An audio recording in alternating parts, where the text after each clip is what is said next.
తెలంగాణ కోసం పుట్టిన BRS party రజతోత్సవ సంబరానికి సర్వం సిద్ధమైంది.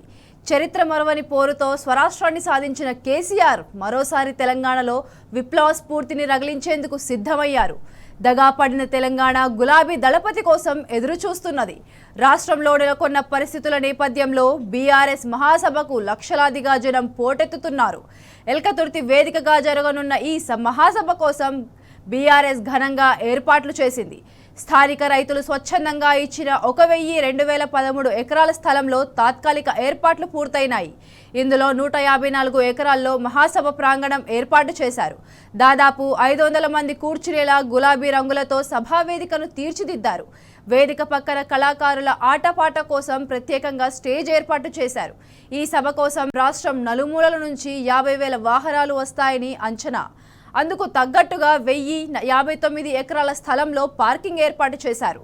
సభకు వచ్చే ప్రజల కోసం 1,00,000కు పైగా కుర్చీలు ఏర్పాటు చేశారు. మహిళల కోసం ప్రత్యేక కుర్చీలు, బ్యారిగేట్లు పెట్టారు. ఎల్ఈడి స్క్రీన్లు, లైట్ల కోసం 200 భారీ జనరేటర్లను ఏర్పాటు చేశారు. సభా ప్రాంగణంలో మొత్తం 23 భారీ ఎల్ఈడి స్క్రీన్లు ఉంచారు. ఎమర్జెన్సీ సర్వీసెస్ కోసం 6 అంబులెన్స్లు, 12 వైద్య శిబిరాలు అందుబాటులో ఉన్నాయి. ఇక ఎండల నేపథ్యంలో 10 లక్షల వాటర్ బాటిళ్లు, 10 లక్షల మజ్జిగ ప్యాకెట్లు సిద్ధం చేశారు. సభకు వచ్చే ప్రజలకు ఇబ్బందులు కలగకుండా 1,200 తాత్కాలిక మరుగుదొడ్లు ఏర్పాటు చేశారు.